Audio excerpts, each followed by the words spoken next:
Here's something you need to know. Mortgage rates just hit 6.3%, down from over 7% earlier this year. And here's what almost nobody is talking about. If the spread between treasury yields and mortgage rates return to normal levels, you could be looking at rates closer to 5.96% right now. That's a difference of hundreds of dollars per month on your mortgage payment. So what's really going on with rates, and more importantly, what does it mean for your finances in 2026? I am Ron Siegel, certified liability advisor, helping families build wealth through strategic debt management. And today, we need to talk about three things that will affect your financial future: what the Fed has done, what the forecasts look like, and what you need to do to prepare for 2026. Let's start with what's actually happening in the market right now. Inventory is up. In September 2025, we saw 1.1 million homes for sale compared to about 871,000 the year before. That's good news for buyers who have been sitting on the sidelines. But here's where it gets interesting. More sellers are cutting prices. In August, over 20% of home listings had price reductions. That tells you something about the market psychology right now. Sellers are getting realistic and home price growth is slowing down. We've gone from 6.5% year-over-year price appreciation in January 2024 to just 2.3% by July of 2025. Now, some markets are still hot. Places like Cleveland, Hartford, and Detroit are actually seeing price appreciation. But if you're in Tampa, Austin, or Miami, home prices have dropped 3% to 6% year over year. The market is fragmented. And that's exactly what one economist at Realtor.com said, quote, "Local market conditions have become increasingly fragmented, and this regional divide is expected to continue," unquote. Meanwhile, the job market is sending mixed signals. Unemployment is at 4.3%, which is still historically low. But job growth, it's stalling. We added fewer than 100,000 jobs in several recent months. The Fed is watching this carefully because they're trying to balance two things: bringing inflation down without crashing the economy. And speaking of inflation, core PCE, which is what the Fed really watches, is sitting at 2.9%. That's still above their 2% target, but it's come down significantly from the 5.3% peak we saw back in 2022. So what does this mean for mortgage rates? Well, strategy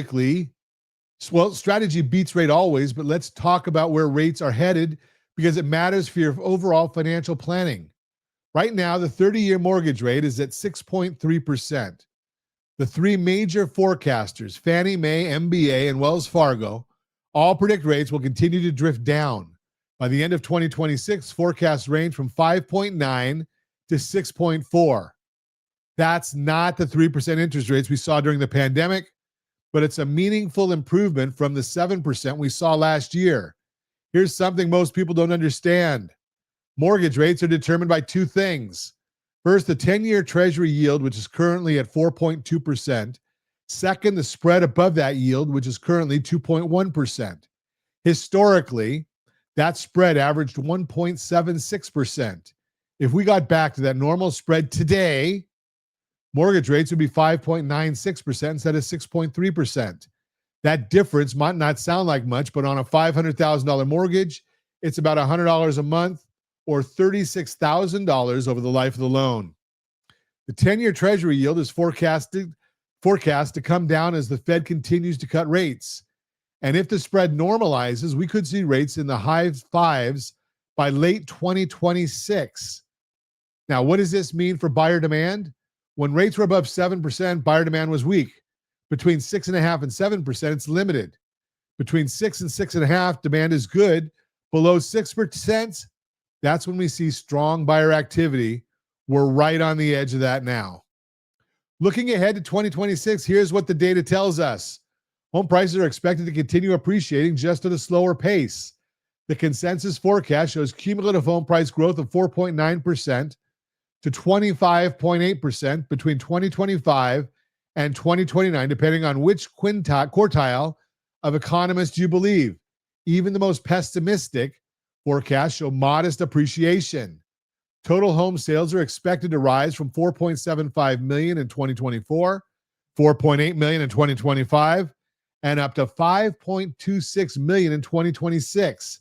That's a 10% increase in transaction volume. For anyone in real estate or thinking about buying or selling, that matters. But here's what I want you to understand.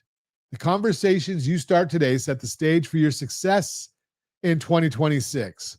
Let me tell you about one agent who got this right. In September, after rates started dropping, she sent 40 text messages to past clients.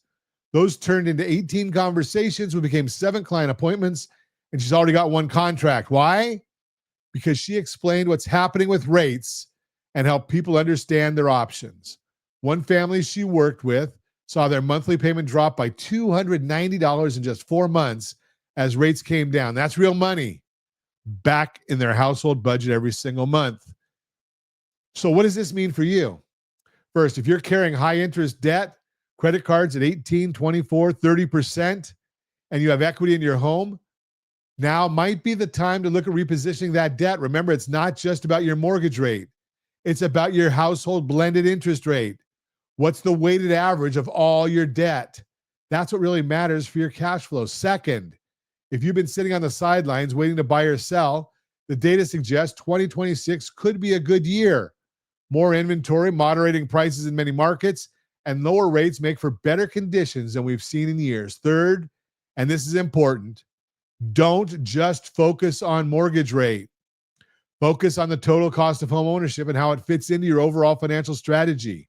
What's your property tax situation, your insurance? We recommend people to shop their insurance regularly and review deductibles against their current financial situation. Sometimes a higher deductible makes sense. Sometimes it doesn't. It depends on your specific circumstances. Look, 74% of Americans say that world news and current events affect their financial decisions. Nearly 2 in 3 Americans think a recession is coming. But here's what I've learned over 40 years in this business. The people who make smart strategic decisions about their debt and their assets are the ones who build real wealth, regardless of what the economy does. Strategy beats rate always, but right now, strategy and rates are starting to align in ways we haven't seen since before the pandemic. If you want to understand how these market changes affect your specific situation, I encourage you to visit several of our links. First off, rsrlinks.com/2step. rsrlinks.com/2step. Let's take a look at your financial situation. If it makes sense, we restructure your loan right now with the expectation that rates are going to be lower 6 to 12 months from now. We're going to pull out whatever equity we need to eliminate as much debt as possible. We eliminate that debt, and as long as you keep that debt keep it gone, don't just go back and start racking up the bills again. Then what's going to end up happening is your FICO score should improve. Your debt to income ratio should improve.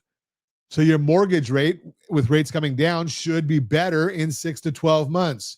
rsrlinks.com/2step. We explain the whole thing to you. Get mortgage ready, monitor your credit scores. rsrlinks.com/keysteps. rsrlinks.com/keysteps to get your financial house in order and see where you stand today. In that program, you're going to be able to see what your credit score is now, how strategically paying off debt will affect your credit score in the simulation, and it also monitors for any kind of identity theft. The Fed has started cutting rates. The forecast looks increasingly favorable, and the future in 2026 could be the best opportunity we've seen in years. The question is, will you be ready? I am Ron Siegel, your certified liability advisor, helping families build wealth through strategic debt management. That is the Borrow Smart segment, brought to you by GetHomeSelect.com. GetHomeSelect.com.